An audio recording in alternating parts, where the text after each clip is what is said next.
Hey everyone, if you've ever tried growing cilantro only to have it bolt into flowers within a few weeks, you're not alone. Cilantro has a reputation for being tricky, but here in Zone 9, we actually have a secret weapon: our mild winters. While gardeners up north can only dream of fresh cilantro during the cold months, we can grow it when it thrives best. Today we're covering everything you need to know about growing cilantro successfully in Zone 9. We're talking about starting seeds the right way, timing your plantings perfectly, and keeping those plants producing leaves instead of racing to flower.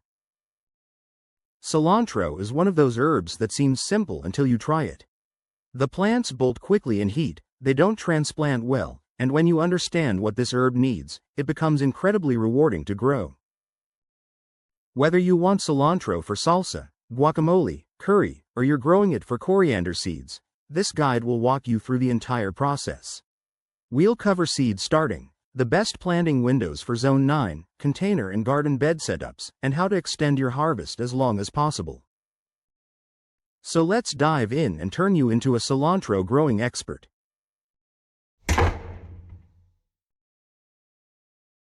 Understanding cilantro and Zone 9 timing. Before we get into the how, let's talk about understanding cilantro's quirks, because this herb behaves very differently from something like basil. Cilantro is a cool season annual. It absolutely hates heat. When temperatures consistently hit the 80s and 90s, cilantro wants to bolt, meaning it sends up flower stalks and stops producing those flavorful leaves we're after. But in Zone 9, our mild winters are exactly what cilantro loves. Your main growing season for cilantro in Zone 9 is fall through spring. We're talking October through April in most Zone 9 areas. During these months, temperatures stay in that sweet spot, cool enough that the plants focus on leaf production, but not so cold that growth stops. You can start your first planting in late September or early October once nighttime temperatures drop into the 60s consistently. The plants will establish through fall, grow steadily through winter, and give you harvests into early spring. Here's where Zone 9 really shines. You can do succession plantings every 3 to 4 weeks from October through February. This gives you a continuous supply since each planting will be at a different stage. When your October planting starts to bolt in spring, your January planting is just hitting its stride. Some gardeners try growing cilantro in summer with afternoon shade, and while you might get a few leaves, it's honestly not worth the effort. The plants will be stressed and bolt within weeks. Now let's talk varieties. Standard cilantro will bolt eventually no matter what. But there are slower bolting varieties that give you a longer harvest window. Look for slow bolt, long standing, or calypso. These won't prevent bolting entirely, but they give you several extra weeks of leaf production. If you're interested in harvesting coriander seeds, you'll actually want your plants to bolt. The flowers turn into those seeds. Some gardeners dedicate one planting specifically for seed production. One more timing note: cilantro grows faster in warmer parts of your growing season and slower when it's genuinely cold. A planting in October will be ready to harvest in about 40-50 days. That same variety planted in December might take 60-70 days because the days are shorter and cooler. Starting cilantro seeds successfully. This section is crucial because cilantro has specific needs when it comes to germination, and getting this right makes everything else easier. First, the big rule with cilantro: direct sow whenever possible. Cilantro develops a taproot and does not transplant well once established. Disturbing those roots during transplanting often triggers the plant to bolt prematurely. For direct sowing in garden beds, prepare your soil first. Work it so it's loose to a depth of at least 8-10 inches. The taproot needs room to grow downward. Mix in some compost for nutrients, and make sure the soil drains well. Here's a seed prep trick that dramatically improves germination. Cilantro seeds are actually two seeds fused together in a hard outer shell. You can gently crush these shells. I use the bottom of a glass, just enough to crack them open without destroying the seeds inside. This lets moisture reach the seeds faster and can cut your germination time in half. After cracking the seeds, soak them in water for 24-48 hours before planting. This softens them further and kickstarts germination. Plant the seeds about 1/4 to 1/2 inch deep. Space them about 2 inches apart in rows that are 8–10 inches apart.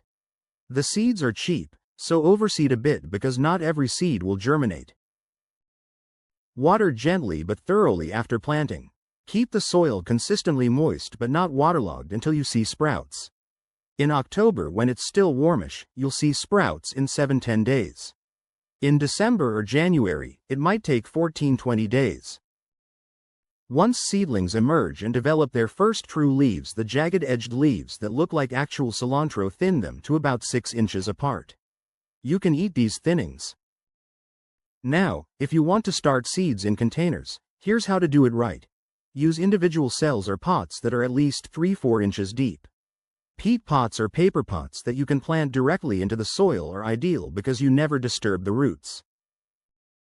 Fill with seed starting mix, not garden soil. Plant 2–3 seeds per cell about 1/4 inch deep. Keep them moist and in a spot that gets good light but isn't too warm. Cilantro seeds actually germinate better in cooler temperatures. Around 55–70 degrees is perfect. Once seedlings emerge, thin to 1 per cell by snipping the extras with scissors. Let them grow until they have 3–4 true leaves, then transplant them to their final location. The key is doing this while they're still quite small, no more than 3 inches tall. When transplanting, water the seedlings well an hour before moving them. Dig holes in your prepared bed, slip the entire root ball in without disturbing it, and water immediately. For containers, you can start seeds directly in their final pot. Use a container at least 8–10 inches deep and scatter seeds across the surface, then thin as needed. This eliminates transplant shock entirely.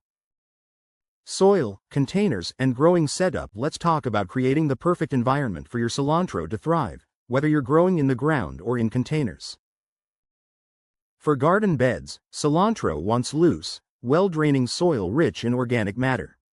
If your soil is heavy clay, you need to amend it significantly. Mix in compost and some sand or perlite to improve drainage.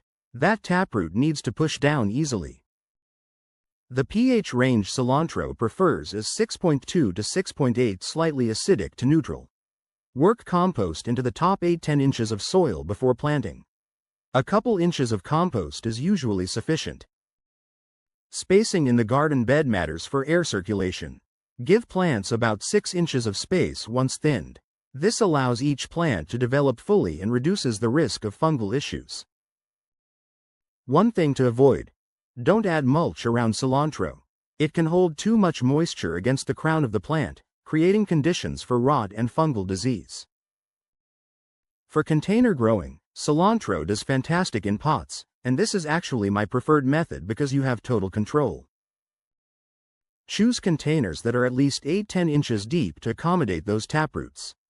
Wider is better than deeper once you meet that minimum depth. A 12–14 inch wide pot lets you grow multiple plants together.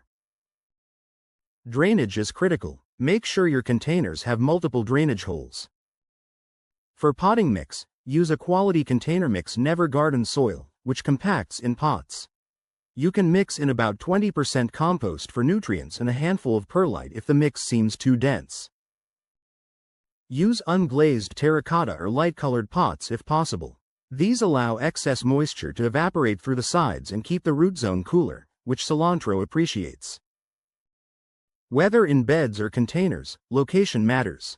Cilantro needs at least 4–6 hours of sunlight during the fall and winter growing season. Morning sun with afternoon shade is ideal. As you get into late March and April, some afternoon shade becomes more important to delay bolting.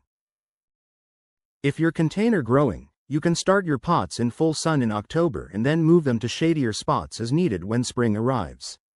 This flexibility is one of the big advantages of container cilantro. Watering, feeding, and maintenance. Let's talk about keeping your cilantro plants healthy and productive throughout the growing season. Cilantro likes consistent moisture but not wet feet. Think of it as preferring soil that's evenly moist, like a wrung-out sponge. In October and November, when you're first planting, you might need to water every couple of days. Check the soil by sticking your finger an inch down. If it's dry at that depth, it's time to water. As you move into December and January, growth slows and evaporation decreases.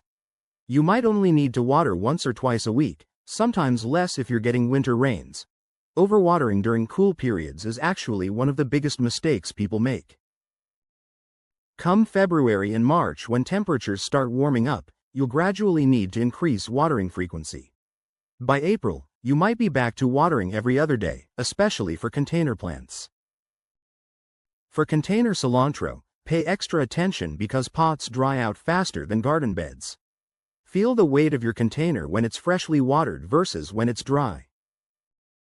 Always water at the base of the plant, not overhead. Wet foliage combined with cool temperatures can invite fungal issues. Morning watering is ideal. Now for feeding. Cilantro is not a heavy feeder. If you mixed compost into your soil at planting, that's often enough for the plant's entire life cycle. However, for longer-term plantings or if your soil is less fertile, a light feeding can boost production. Use a balanced, diluted liquid fertilizer about once a month during active growth. Fish emulsion or a general-purpose organic fertilizer works well. Mix it at half the recommended strength. Cilantro doesn't need much, and over-fertilizing can actually reduce the intensity of flavor.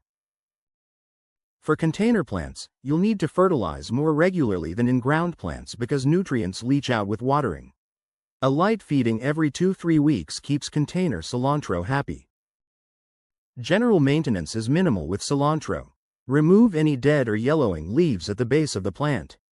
If you see any flower stalks starting to form and you want to extend leaf production, pinch them out immediately at the base. Keep an eye out for weeds, especially in garden beds. Pull them when they're small. Harvesting and extending production. This is where you get to enjoy the fruits of your labor. Knowing when and how to harvest cilantro makes a huge difference in both yield and flavor. You can start harvesting cilantro once plants reach about 6 inches tall and have several sets of true leaves. This is usually 3-4 weeks after germination for fall plantings, longer for winter plantings. Here's the harvesting method that maximizes production. Always cut from the outside of the plant, taking the older, outer leaves and stems first. Leave the central growing point and younger inner leaves intact. Use clean scissors and cut stems about an inch above the soil line. A good rule of thumb is never harvest more than 1/3 of the plant at a time. Harvest in the morning after any dew has dried but before the heat of the day. This is when the essential oils that give cilantro its flavor are most concentrated. How often you harvest depends on how fast your plants are growing. During the more active periods in fall and early spring, you might harvest every week to 10 days. During slower winter months, every 2 to 3 weeks is more realistic. Regular harvesting actually encourages the plant to produce more leaves and can delay bolting. When you harvest the growing tips, the plant bushes out rather than growing tall and lanky. The flavor of cilantro leaves is most intense when the plant is young. Once a plant starts to bolt and flower, the leaves become less flavorful and can taste slightly bitter. Now, let's talk about extending your harvest as temperatures climb. Here's what you can do to buy yourself more time. First, provide afternoon shade. If you're growing in containers, move them to a spot that gets morning sun but is protected from hot afternoon sun. Second, keep the soil consistently moist. Heat stress combined with water stress triggers bolting quickly.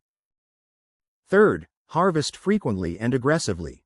Taking the tops of the plants regularly signals them to keep producing leaves. Fourth, the moment you see a flower stalk beginning to form, cut it out immediately. But here's the reality. Once cilantro decides to bolt, you're fighting a losing battle. When the majority of your plants are sending up flower stalks despite your best efforts, it's time to let them go and transition to your next succession planting. If you want coriander seeds, let a few plants bolt completely. The flowers will turn into round green seeds that eventually dry to brown. Harvest the seed heads when they're brown and dry, but before they shatter and drop seeds everywhere. For storing your cilantro harvest, the leaves are best used fresh. If you need to store them, wash and dry the leaves thoroughly, then either refrigerate them in a container with a damp paper towel for up to a week, or chop them and freeze them in ice cube trays with a little water or oil. Pest and disease management. Cilantro is relatively pest and disease resistant compared to many garden plants, but there are a few issues you might encounter. The most common pests are aphids. These tiny insects cluster on new growth and the undersides of leaves. A strong spray of water often knocks them off the plants.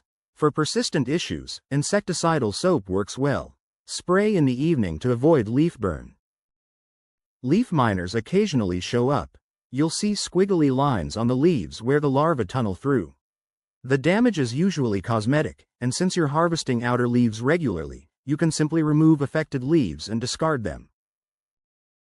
Disease issues with cilantro usually relate to moisture and air circulation.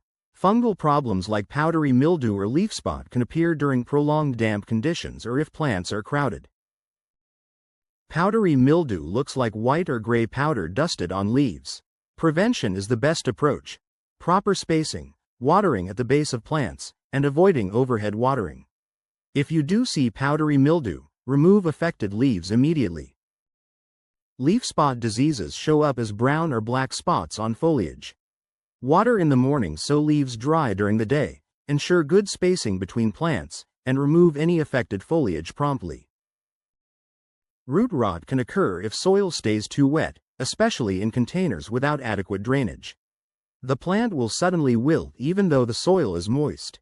Prevention is everything: proper drainage and appropriate watering. Bolting, while not a pest or disease, is the issue most cilantro growers face. It's not a failure, it's the plant's natural life cycle. The keys to managing it are planting at the right time, succession planting, and providing optimal growing conditions. Because cilantro has such a fast harvest cycle, avoid using synthetic pesticides. Stick with organic methods, handpicking, and cultural practices like proper spacing and watering techniques. Outro. And there you have it, everything you need to grow abundant cilantro here in Zone 9.